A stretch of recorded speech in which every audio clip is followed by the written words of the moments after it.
जय भीम मित्रांनो, मी आपला होस्ट आणि दोस्त अनिकेत गोडबोले आपलं सहर्ष स्वागत करतो द मावा तुडतुडाबाईंचा यूट्यूब चॅनलवरती। मित्रांनो, झाडीपट्टीतील मातीतील कला आणि या झाडीपट्टीतल्या मातीतली कला म्हणजे महाराष्ट्राच्या संस्कृतीचा एक वारशाचा अविभाज्य भाग आहे। सध्या संपूर्ण विदर्भात आणि संपूर्ण झाडीपट्टीत धुमाकूळ घालत असलेलं ज्याचे 100च्या वर प्रयोग झाले असं सत्य घटनेवर आधारित बाजारी विकलेली नार अर्थात भाड्याची बायको या नाटकाचे लेखक, दिग्दर्शक, संगीतकार, गीतकार आणि ह्या नाटकाचे शिल्पकार आपल्यासोबत आहेत। माननीय युवराज गोंगले सर, सरांना आपण या नाटकांच्या प्रवासाबद्दल विचारूया। सर नमस्कार, जय भीम सर। नमस्कार, जय भीम, जय शिवराय। सर बाजारी विकलेली नार या नाटकाच्या नावापासूनच खूप उत्सुकता निर्माण होते। ही संकल्पना नेमकी तुमच्या मनात कशा पद्धतीने आली सर? नमस्कार सगळ्यांना। आणि या प्रसंगी आज या नाटकाच्या दिवशी, आमच्या प्रयोगाच्या दिवशी अनिकेत आणि आकाश द मावा तुडतुडा या यूट्यूब चॅनलसाठी मुलाखत घ्यायला तुम्ही आलात, त्यासाठी तुमचे आभार। Thank you so much.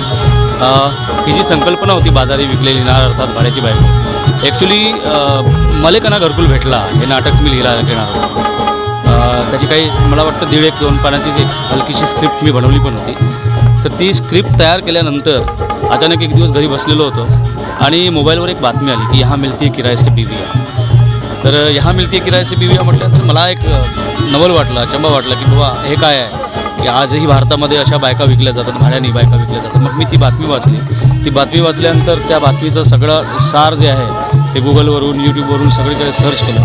मला ती बातमी वाचल्यानंतर मी ममताला पण वाचून दाखवली, आमच्या घरी वाचून दाखवली आणि मी म्हटलं मी म्हणजे एक संवेदनशील लेखक म्हणून मला ते पटलं नाही। आणि मला असं वाटलं की आजही जर समजा स्वातंत्र्याच्या 78 वर्षानंतर आमच्या देशात ही पद्धत असेल तर ही पद्धत चांगली नाही आणि कुठेतरी बंद झाली पाहिजे। आणि म्हणून मग याचा अभ्यास केला आणि या अभ्यास केल्यानंतर याचं नाव दिलं बाजारी विकलेली नार अर्थात भाड्याची बायको। पण ॲक्च्युली या नावावर खूप वादळ उठलं होतं की बाळा मीच तुझी आहे रे, धागा एक बंद प्रेमाचा, विरा तू परतून ये रे, अशी चांगली नावं दिल्यानंतर तुम्ही सर हे नाव का दिलं नाटकाला आणि आम्ही हे नाटक आमच्या फॅमिलीसोबत बघायला का यावं? पण मला त्यांना समजावं लागलं की बाबा भाड्याने दिली जाणारी वस्तू ही भाड्याचीच मानली जाते। म्हणजे समजा एखादी सायकल आपण भाड्याने घेतो ती भाड्याची, भाड्याचा ट्रॅक्टर नेला भाड्याचा ट्रॅक्टर, मग बायको जर भाड्याने मिळत असेल तिला भाड्याचीच बायको म्हणतात आणि म्हणून हे नाव दिलं। तुम्ही एकदा नाटक बघा। तर मग या नाटकाला नंतर हे झालं, पण सुरुवातीला नावासाठी खूप संघर्ष करावा लागला मला। तो वाद आम्ही बघितला आहे सर, जवळून बघितला आणि अनुभवला सुद्धा आहे। सर आपण आपल्या झाडीपट्टीतल्या संघर्षाबद्दल थोडं आमच्या प्रेक्षकांना सांगा। सर झाडीपट्टीमध्ये नाटक उभं करताना म्हणजे झाडीपट्टीमध्ये नाटक उभं करणं हे काही सोपं नसतं। बाजारी विकलेली नार या तालमी दरम्यान किंवा सुरुवातीच्या प्रयोगावेळी तुम्हाला आलेल्या मोठ्या अडचणीचा असा प्रसंग आमच्या प्रेक्षकांसमोर मांडू शकता का? नाही, अडचणी बाजारी विकलेली नारच्या वेळेस नाही आल्या खरं तर, कारण हा प्रवास जो सुरू झाला तो 2007 पासून। संघर्ष प्रत्येक कलाकारांच्या आयुष्यात असतो। संघर्ष केल्याशिवाय कोणी पुढे जात नाही। ज्याला असं आयतं मिळतं सगळं तो जास्त काळ टिकत नाही। संघर्ष प्रत्येकाच्या आयुष्यात आहे, प्रत्येकाने संघर्ष केलेला आहे, त्याच्यामुळे मी माझा संघर्ष सांगत बसणार नाही। पण जेव्हापासून मी उभा झालो झाडीपट्टीमध्ये 2007ला सुरुवात केली झाडीपट्टीची, 2007-08च्या सीझनपासून, तेव्हा खऱ्या म्हणजे काही अडचणी अशा होत्या की तुझी गाणी चालत नाही, तुझा आवाज पुरणार नाही, लोकांपर्यंत जाणार नाही, तुला डायलॉग डिलिव्हरी येत नाही. ॲक्च्युली सांगायचं तर आमच्या आदरणीय शेखर डोंगरे सरांकडे मी काम केलेलं आहे, पण पहिल्यांदा मला त्यांनीच फेल केलेलं होतं. पण ते शिकायला मिळतं. त्यांनी फेल केलं म्हणजे इन द सेन्स मी हे सांगत नाही की त्यांनी मला फेल केलं आणि मी आज या स्थितीला आहे. पण या स्थितीला येण्यामध्ये त्यांचाही एक हात आहे. कारण जेव्हा जी मोठी माणसं असतात कलाकार मंडळी, जी मोठी कलाकार मंडळी असतात, ती आपल्याला काहीतरी सांगतात तर त्याच्यातून काहीतरी शिकण्यासारखं असतं. आणि म्हणून त्यावेळेस सरांनी मला ॲक्च्युली म्हटलं होतं की डायलॉग डिलिव्हरी नाही जमणार असं वगैरे म्हणून. आणि 2 वर्षानंतर मी परत त्याच थिएटरला गेलो, चंद्रकमल थिएटरला.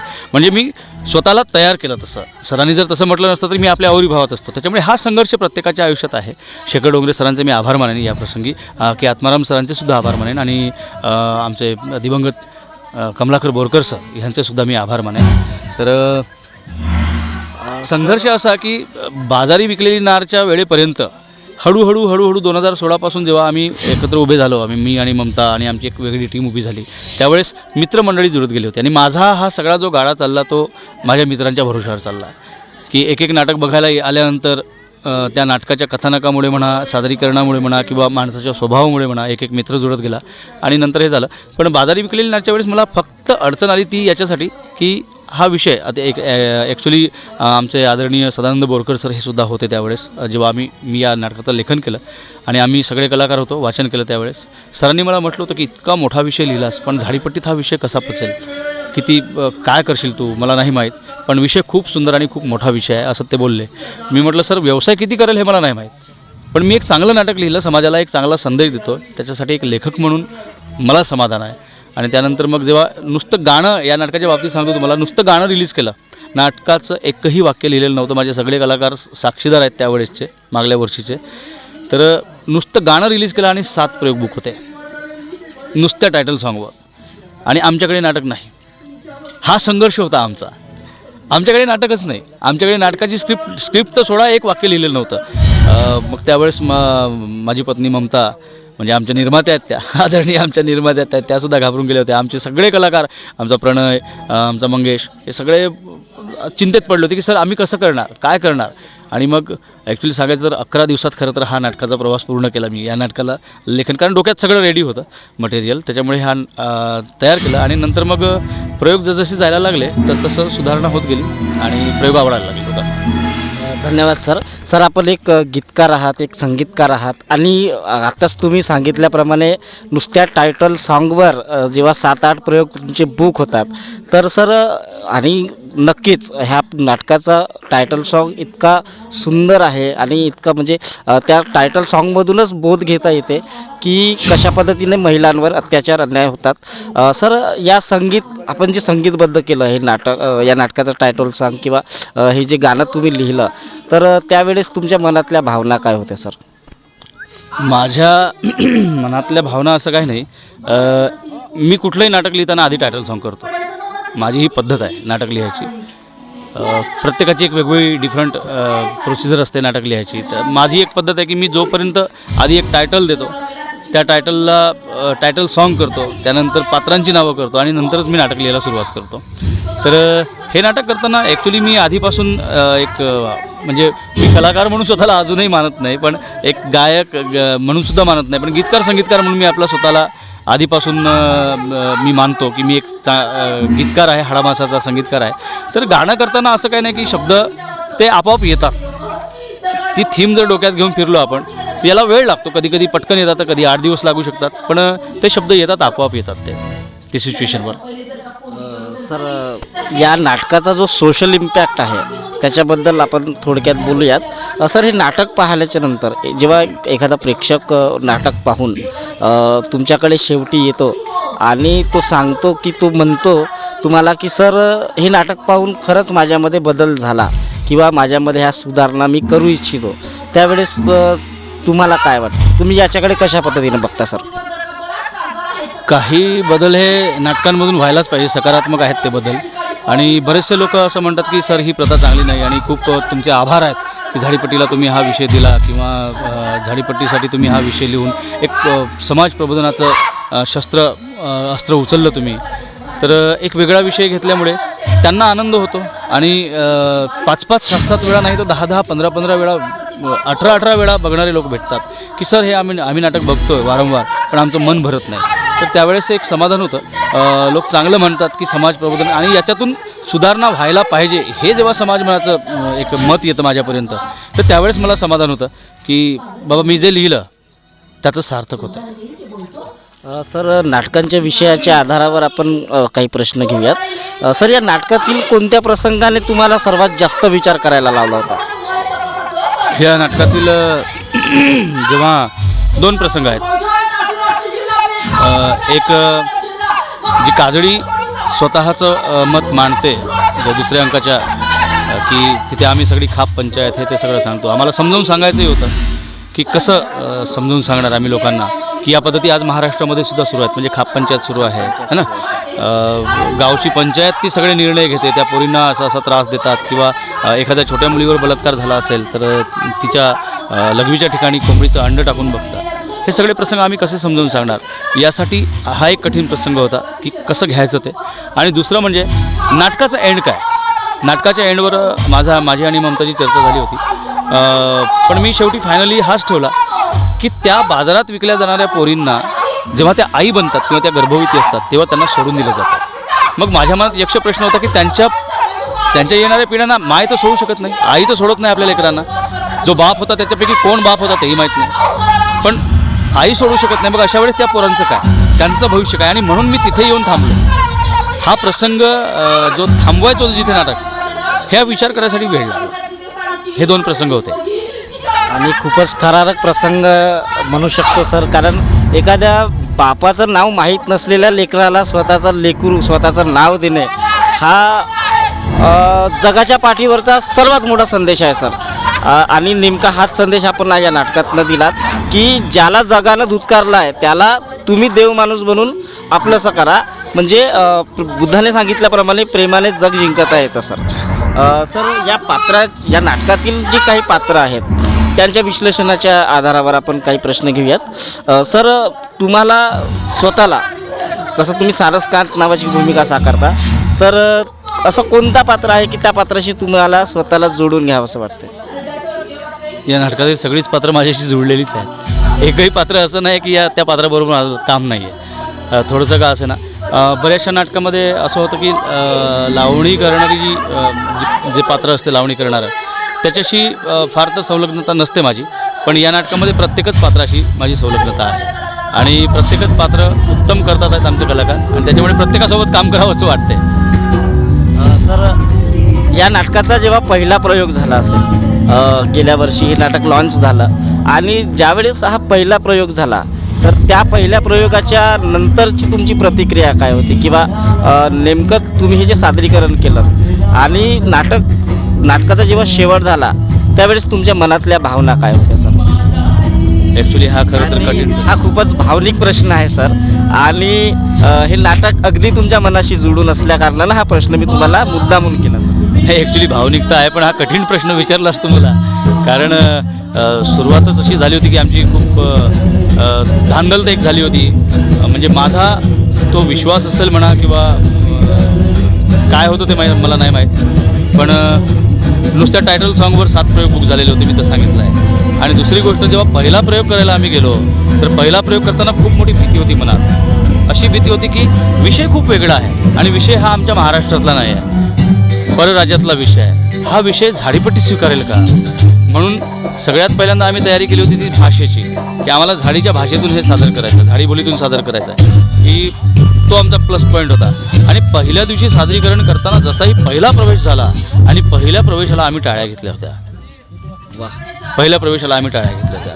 तर त्यावेळेस आम्हाला असं वाटलं की अरे जमलं, म्हणजे आम्ही करू शकतो, हा प्रयोग आवडू शकतो लोकांना, म्हणजे कथानक. आणि जसजसं नाटकाचं कथानक पुढे गेलं, पहिल्याच अंकामध्ये जेव्हा प्रेक्षक येऊन भेटलेत की सर अप्रतिम आहे आणि एक वेगळंच आहे, झाडीपट्टीच्या इतर नाटकांपेक्षा वेगळं आहे, झाडीपट्टीत असं नाटक नाही पाहिलं आम्ही, तर त्यावेळेस ते समाधान मिळालं. आणि मग नंतर प्रवास सुरूच झाला. जग जिंकल्यासारखी भावना त्यावेळेस मी समजू शकतो सर. सर, हे जे आहे हे नाटक पाहिल्यानंतर समाजाच्या मानसिकतेत काही बदल होईल का? किंवा आत्तापर्यंत तुमचे 100च्या वर ह्या नाटकाचा प्रयोग झालेले आहेत, बाजारी विकलेली नारचे. तर तुम्हाला असं वाटते का की झाडीपट्टीमध्ये ह्या विषयाला घेऊन, या मानसिकतेला घेऊन, त्या लोकांच्या मानसिकतेत बदल झालेला तुम्हाला जाणवतो का? परवाच्या दिवशी मला एक फोन आला आणि मला एक फोन आल्यानंतर फोन करणाऱ्यांनी एक रसिकच आहे आपला, त्यांनी फोन केला आणि त्यांनी म्हटलं की सर, चंद्रपुरात एक पोरगी विकल्या गेली.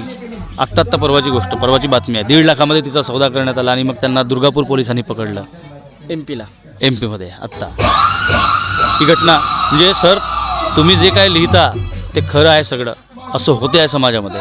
आणि म्हणून जेव्हा जेव्हा आम्ही या नाटकाचे प्रयोग सादरीकरणाला सुरुवात केली आणि लोकांना माहीत झालं की ही सत्य घटना आहे, सत्य घटनेवर आधारित आहे, तेव्हा आमच्या उद्घाटनाला येणारे आमदार, खासदार, आदरणीय जे आमदार आमच्याकडे आले, मग गजबे साहेब का असेनात, तिकडे मसराम साहेब का असेनात किंवा किर्तन साहेब का असेनात, तर या सगळ्या लोकांनी याच्यावर चर्चा केली. बरेचदा मी ऐकतो ह्या चर्चा, जेव्हा उद्घाटनामध्ये ते येतात तर ते राजकारणी भाषणं न करता या नाटकावर भाषण करतात, या नाटकावर भाष्य करायला लागले. म्हणजे ही भाष्य व्हायला पाहिजेत आणि समाजामध्ये एक चांगली घटना यासाठी किंवा वाईट घटनेचं उत्थापन करण्यासाठी त्याच्यावर चर्चा व्हायला पाहिजे. आणि ही चर्चा व्हायला लागली आहे, डेफिनेटली ही चर्चा व्हायला लागली आहे. कारण चांगले चांगले लोक एकमेकांमध्ये बसून चर्चा करायला लागलेत की हे नाटक अशा घटनेवरचं आहे आणि हे आपण पाहिलं पाहिजे. खुद्द आमचे माजी आमदार गजबे साहेब, आरमोरी विधानसभा क्षेत्राचे, त्यांनी स्वतःच्या कुटुंबासोबत ते नाटक पाहिलंच, कोंडाळ्याला येऊन, बरोबर, कोंडाळ्याला येऊन ते नाटक पाहिलं. पण शेवटी त्यांनी स्वतःच्या गावीसुद्धा ते नाटक घेतलं, पोटगावला.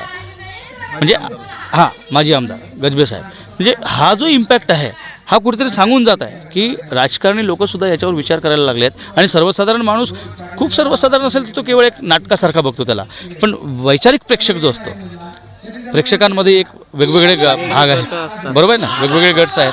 तर वेगवेगळ्या गावचा वेगवेगळा प्रेक्षक असतो आणि काही नुसते मनोरंजनाच्या याच्यातून बघतात, काहींना कॉमेडी आवडते तर काहींना त्याच्यातली थीम आवडते. पण बऱ्याच प्रेक्षकांचा मला जेव्हा फोन येतो तर ते म्हणतात की सर, तुम्ही खूप सुंदर विषय दिला आहे आणि ह्या असल्या प्रथा नाहीशा व्हायला पाहिजे. हे बोलले तरी माझं समाधान झालं, सार्थक झालं माझ्या लिहिण्याचं. नक्कीच प्रत्येक लेखकाच्या मनातल्या त्याच भावना असतील कदाचित. सर, आपण एक छोटासा रॅपिड फायरचा राऊंड घेऊया. आज तुम्ही संपूर्ण प्रेस ममताताईच्या सोबत मॅनेज करता. इतकी मोठे लोकांना, तब्बल 33 ते 35 लोकांना आपण एका रात्र रोजगार देता. ह्या झाडीपट्टीमध्ये गेल्या अनेक वर्षापासून आपण रसिक मायबापांची, या झाडीपट्टीची, या रंगभूमीची सेवा करतात. तर त्यावेळेस ही टीम मॅनेज करताना काही कलाकार असतात, त्या टीमबद्दल मी थोडीशी आपल्याकडनं रॅपिड फायरच्या माध्यमातून माहिती घेऊ शकतो. सर, आपल्या प्रेसमध्ये सर्वात जास्त झोपणारा कोणता कलाकार आहे? कॉमेडियन मंगेश जांभुळे. हा झोपतो जास्त, आला की झोपणे, कारण त्याची मेहनत पण तेवढी होती, पण झोपतो खूप जास्त. सर, सर्वात जास्त प्रँक करणारा कलाकार कोणता? आमचा पॅडिस्ट निखिल मेश्राम. त्याचा आत्ताच लेटेस्टवाला प्रँक त्याने सांगितला मला. नाही, तो इतका हजरजबाबी आहे, खरं सांगायचं म्हणजे. मी त्याला बरेचदा म्हणतो तू ये स्टेजवर, तुला उतरवतो मी स्टेजवर, पण तो घाबरतो खूप. पण तो येईल एक ना एक दिवस स्टेजवर. आणि प्रेझेंट ऑफ माइंड ज्याला म्हणतात, त्याच्याजवळ इतका आहे की तो कधी काय विनोद करून जाईल काही सांगता येत नाही. नक्कीच. आणि सर, जसं संदीप भाऊला तुम्ही तबलावादकला तुम्ही स्वतःच्या स्टेजवर उतरवला, असे अनेक नवोदित कलाकारांना तुम्ही प्रणय दादासुद्धा आमचे नवीनच आहेत. अशा नवीन प्रणय दादा तर व्हिडिओ एडिटर होते, त्या एडिटर व्यक्तीला तुम्ही घेऊन आज एक अजरामर भूमिका त्यांच्याकडनं साकारून घेतलीत. सर, आपल्या प्रेसमधला सर्वात शिस्तप्रिय कलाकार कोण? शिस्तप्रिय कलाकार, सर्वात मोठा प्रश्न सर. शिस्तप्रिय कलाकार मीच आहे. आमचा संजू आहे सगळ्यात शिस्तप्रिय कलाकार. खरं संजू आहे, त्याचं बिलकुल टायमिंग ठरलेलं असतात. सिनियर कलाकार आहे. धन्यवाद सर. सर, पुन्हा मी एक शेवटचा प्रश्न घेऊ इच्छितो. आजकाल वेबसिरीज आणि सोशल मीडियाचा काळ आहे. अशा काळामध्ये झाडीपट्टीतील जो रसिक आहे हा रात्र जागून नाटक बघतो, रात्र जागून लोक गर्दी करतात नाटक बघण्यासाठी.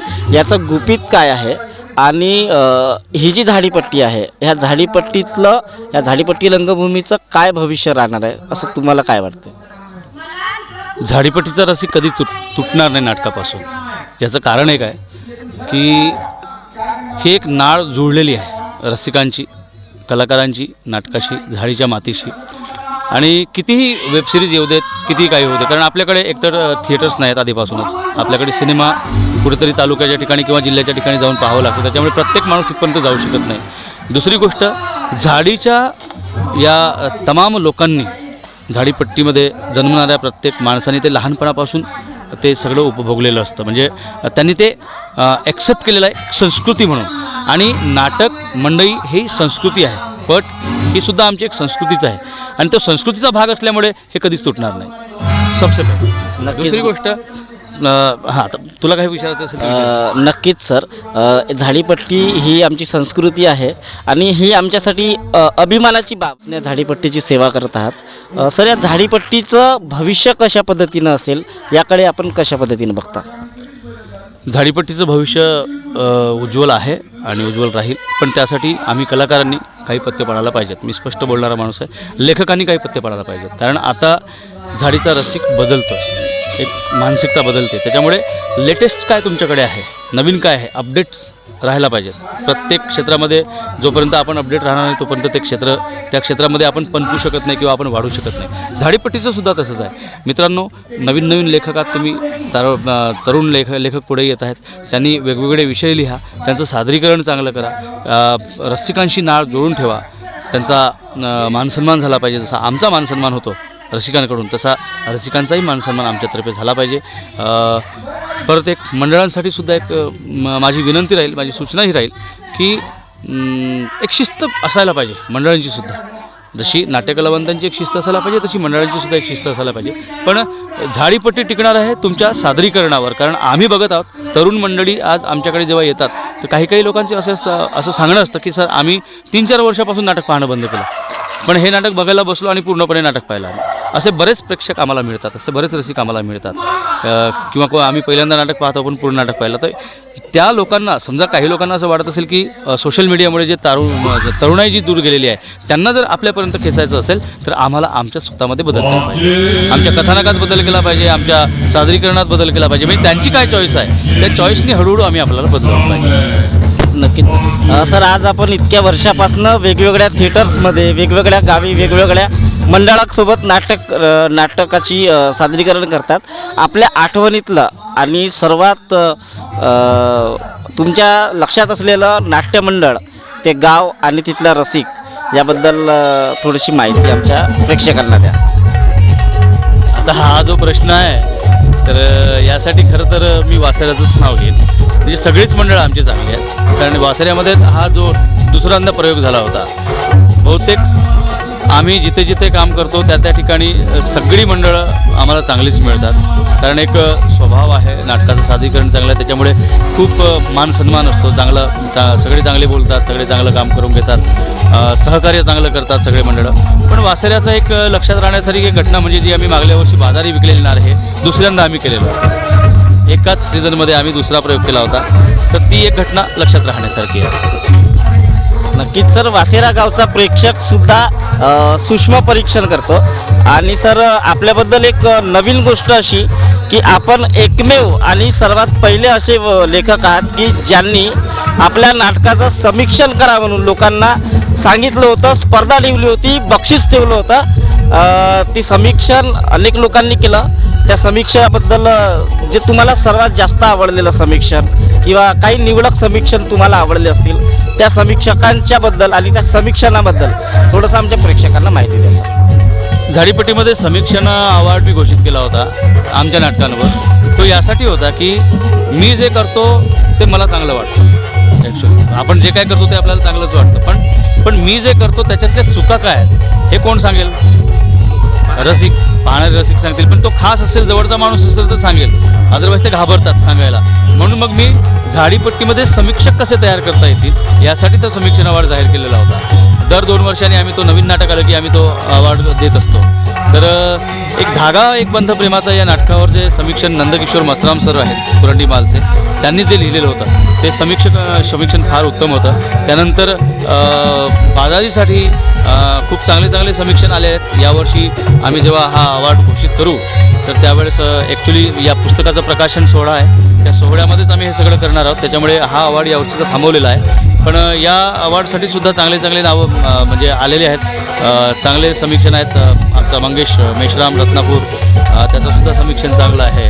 महेंद्रदादा कोहळे आहेत वासेराचे, त्यांचंसुद्धा समीक्षण चांगलं आहे. पण आता ती आमची समिती ठरवेल की कोणाला तो अवॉर्ड देणार. तर त्याच्यामुळे समीक्षक तयार झाले पाहिजे, बोलणारी माणसं तयार झाली पाहिजे. समोरून टॉन्ट करू नका. माझं म्हणणं हे आहे रसिकांना की तुम्ही समोरून टॉन्ट करण्याची जी पद्धत आहे ती आता बंद करा ना हळूहळू. जसा तुम्ही आमच्याकडून अपेक्षा करता की काहीतरी बदल झाला पाहिजे, तर रसिकांमध्येही बदल झाला पाहिजे. तुम्ही समोरून टॉन्ट करू नका किंवा तिथे काही बोलू नका. तुम्हाला जे काय बोलायचं ते लिहा. तुम्ही लिहायला शिका, तुम्ही बोलायला शिका, तुम्ही समीक्षण करायला शिका. जोपर्यंत तुम्ही आमच्या चुका सांगणार नाही तोपर्यंत आमच्यामध्ये सुधारणा होणार नाही. आणि म्हणून मी तो अवॉर्ड जाहीर केलेला आहे आणि दर 2 वर्षांनी आम्ही तो करणार आहोत. या समीक्षणाचा आम्हाला सुद्धा या समीक्षकांना भेटण्याचा मोह आवरत नाही आहे. पण आम्ही वेट करू सर तुमचं पुस्तक प्रकाशन, आणि त्या पुस्तक प्रकाशनासाठी आमच्या दमावा तुडतुड्याच्या संपूर्ण टीमकडून लाख लाख शुभेच्छा. धन्यवाद सर, आपल्या अमूल्य वेळ आमच्या दमावा तुडतुडा वाईन्स ह्या यूट्यूब चॅनलला दिल्याबद्दल आपले लाख लाख आभार. आणि आता तुझे बोललास प्रकाशन सोहळ्याबद्दल, तर माझ्या तमाम रसिक मायबापांना माझी विनंती राहणार आहे आणि तुम्हा सगळ्या यूट्यूब चॅनलच्या सगळ्या ऑनर्सना माझी विनंती राहणार आहे की तुम्हाला सगळ्यांना मी पाचारण करणार आहे. त्या ठिकाणी एक चांगला सोहळा आपण करणार आहोत पुस्तक प्रकाशनाचा, आणि या सोहळ्याला तुम्ही सगळ्यांनी नक्की या. आणि बाजारीला जी साथ देत आहात ती साथ पुढे यशच कायम राहतात. Thank you so much. सर एक शेवटचा प्रश्न, बाजारी विकलेली नार या नाटकाच्या नंतर जे तुमचं अगोदर जे नाटक लिहिणार होते मले काना घरकुल भेटते, आणि एक विषय असा तुमच्या लक्षात आला असा आम्हाला सूत्रांकडून माहिती मिळाली की एक कागद या विषयावर आपण एक नाटक लिहितात. एक खरं आहे का? आणि खरं असेल तर त्या नाटकाची नक्कीच आम्हाला वाट पाहावी लागेल. आणि सबर का फल मीठा होता है दोस्तो, तर त्या नाटकाबद्दल एका शब्दात आम्हाला. म्हणजे तुम्ही खरेखुरे पत्रकार आहात मित्रांनो. तुम्ही छुप्या बातम्या काढल्या. म्हणजे मी हा विषय काहीच लोकांजवळ ठेवलेला होता. कागद, आयुष्य नावाचं कागद, हे एक नाटक नवीन देण्याचा माझा विचार आहे. एका कागदासाठी माणसाला काय काय करावं लागतं, आणि स्वतः आम्ही या देशातले निवासी असूनही आम्हाला या देशातले निवासी आहोत हे प्रूफ करण्यासाठी एका कागदासाठी किती फिरावं लागतं, काय त्रास होतो, त्याच्यावर मी हे नाटक लिहिणार आहे, आयुष्य नावाचं कागद. धन्यवाद सर. झाडीपट्टीतील एक हिरा आपल्याला निपजला आहे युवराज गोंगले सरांच्या रूपाने. सर नेहमीच प्रेक्षकांसमोर नवीन नवीन विषय आणि सत्य घटनेवर आधारित नाटकं कसे त्यांच्यापर्यंत पोचतील, नवीन नवीन विषय प्रेक्षकांसमोर कशा पद्धतीनं पोचतील याचा विचार नक्कीच सर करत असतात. आणि प्रेक्षक माझं तुम्हाला एकच सांगणं आहे, वेट अँड वॉच. खूप काही दाखवतील सर आपल्याला, आणि ती तयारी आपण ठेवली पाहिजे. धन्यवाद सर. दमावा तुडतुडा वाईन्स या यूट्यूब चॅनलकडून आपल्या शुभेच्छा, आपल्या प्रेसला शुभेच्छा. मित्रांनो, आम्ही पुन्हा घेऊन येत आहोत अशाच नवीन नवीन सिरीज. तर आमचे पुढचे व्हिडिओ पाहण्यासाठी चॅनलला सबस्क्राईब करा, व्हिडिओला लाईक करा, कमेंट करा आणि आमच्या चॅनलला शेअर करा. धन्यवाद. जय भीम, जय शिवराय. मी आपला होस्ट आणि दोस्त अनिकेत गोडबोले.